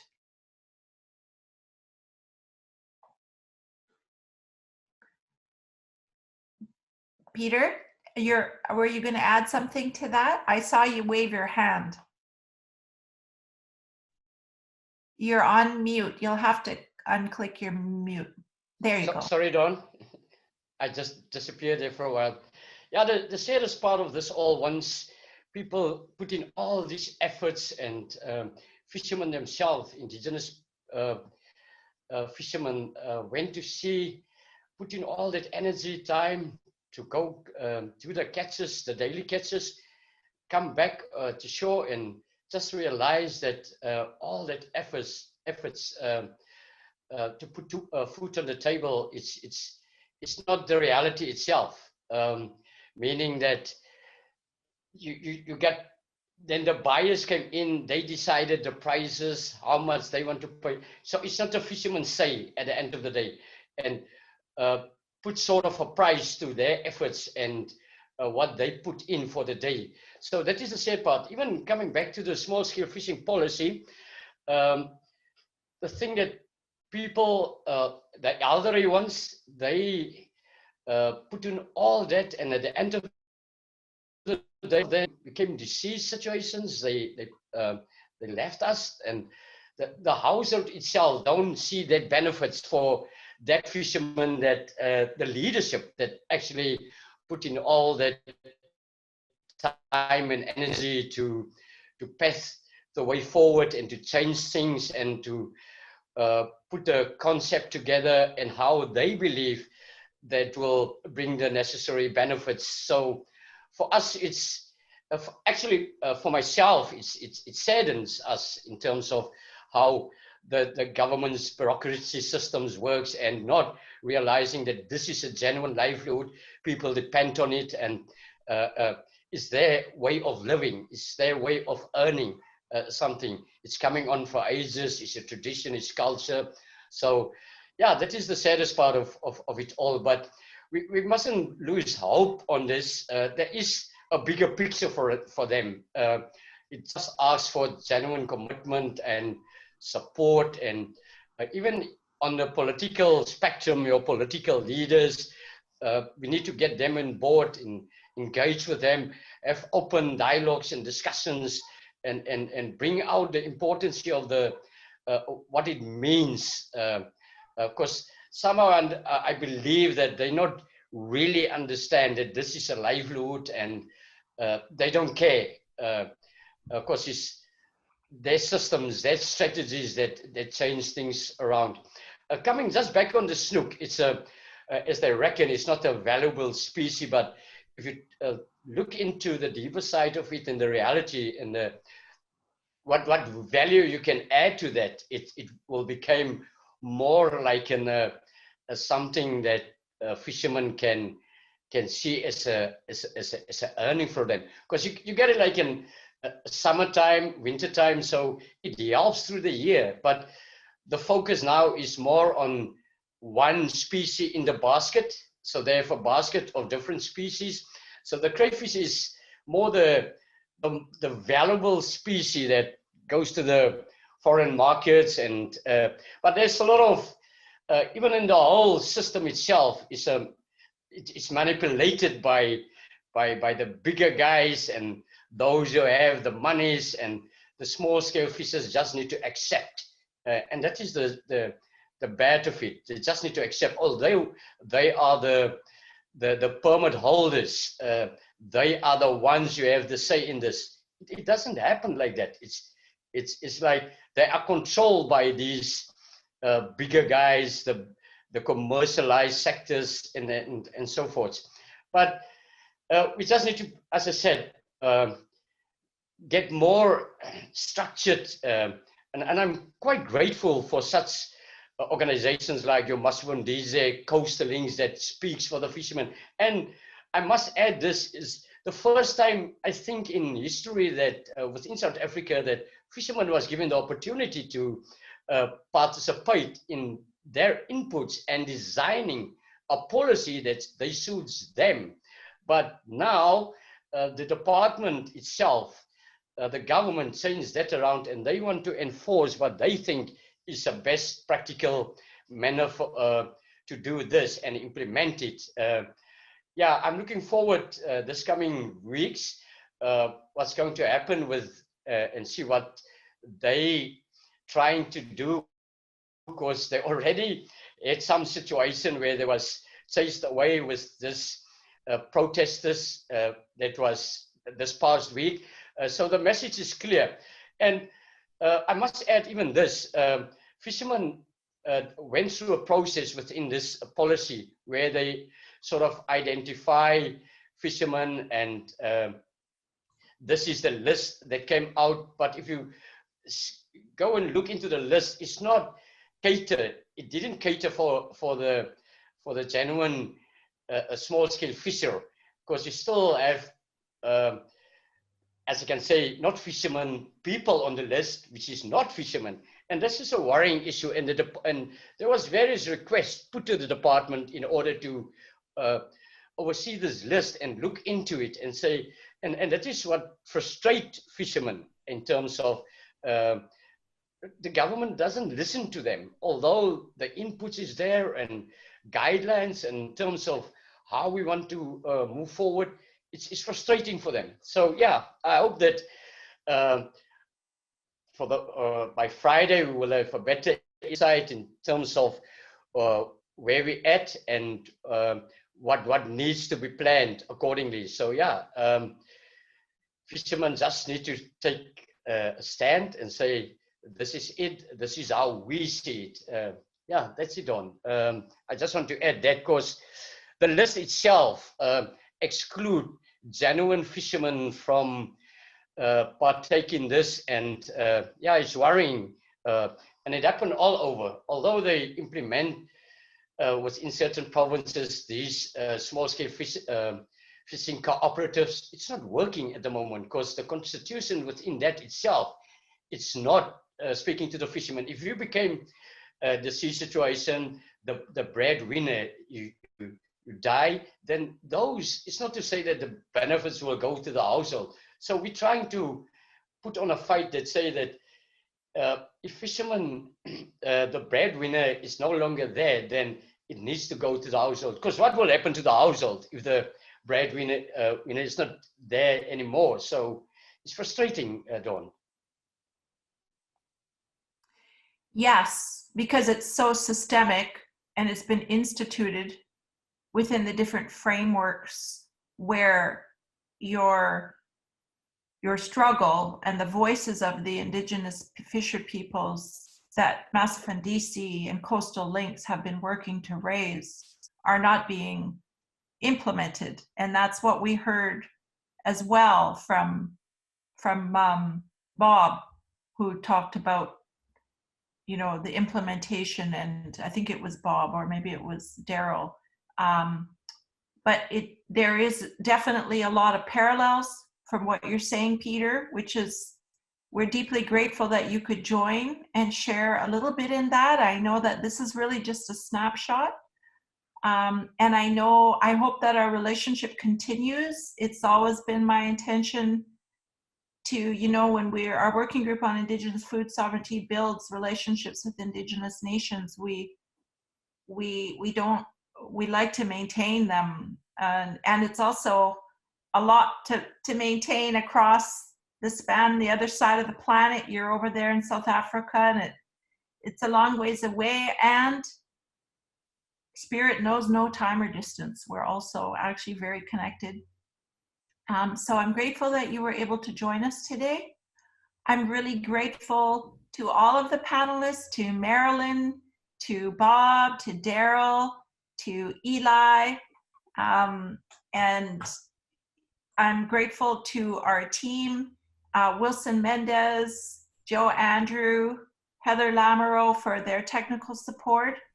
But I'm looking at the time thinking we're going to need to wind down. I know that there's been a lively bunch of comments and encouragement on our Facebook live stream where this webinar will live. So please share it freely within your circles.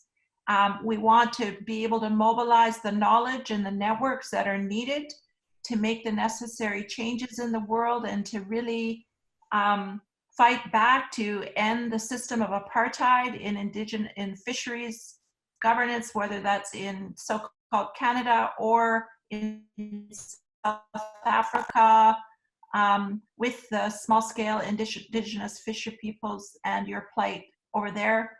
And so I'm just really deeply grateful. I'm always blown away at the amount of knowledge and wisdom and the wealthy values of giving, sharing so freely in these conversations. And we hold that as a sacred trust. And, you know, our working group really does a lot to try and honor what's been shared with us in terms of strategic thinking and bring that back around to our project development, which I won't speak anymore to because it's another webinar as well. But before we go, Jolene had made a comment earlier about the struggle that's happening in Mi'kmaq fisheries right now with regards to some of the racism that's been in the news. Jolene, did you want to we can end on a note just to kind of say a prayer for our Mi'kmaq brothers and sisters that right now are dealing with struggle that this conversation is very much relevant to. And also before Jolene does that, I want to say that I want to acknowledge the late Ronald Sparrow, who has recently passed away in the Secwepemc community. His service was yesterday, I believe, gone into the spirit world. Ronald Sparrow was significant in the sparrow fishing case, where the Musqueam community got together and fought for fishing rights for Aboriginal people in terms of food fisheries. Again, it's still yet to be implemented, which speaks to the issues you're talking about, Peter Owies, but for Ron Sparrow and their family, we, rest in power, Ron. And thank you to all the ancestors and all the people that have done this work before us. And thank you all. So I'll leave you, Jolene, with I guess just the closing, the blessing for the Mi'kmaq people. And if you have another song you want to close with, I don't know if you don't know pressure. I know I didn't ask you that earlier, or if anybody has a song that you'd like to close us with. Yeah, I was feeling kind of shy earlier, but yes, thank you, Dawn. I think some people, Bob did bring up the Mi'kmaq relatives and what they're going through. So just everyone in your own way, just want to give thanks for this beautiful day and giving thanks to everything that has come before so that we could be here today, and acknowledging the ancestors where we are, and acknowledging the ancestors that stand behind each and every one of us. And we just want to ask the good Creator to be there for those that may be suffering or alone or scared, and especially for those relatives, our Mi'kmaq relatives over there that are suffering against a lot of violence, and that we ask the Creator to protect them, and pray to the waters over there, and to the beings that live in the waters there, and also ask the Creator to protect each and every one of the people on this panel as they walk in a good way to be land defenders and protectors of the wild salmon. So thank you, everybody. Cool. And gratitude to Don. Thank you so much for bringing us all together, and everyone else who helped. Thank you. It was a huge honor. Thank you for Mhm. you know, coming, trusting enough to come and share the way you did so beautifully. Okay. All right. Have a good day, folks. Okay, thank you. Take care. We'll see you, Marilyn. See you. Brothers, call me. We'll be up in Okay. your territory this week. Awesome. We'll see you later this week. Okay, take care, everyone. Bye. Take care. Take care, all.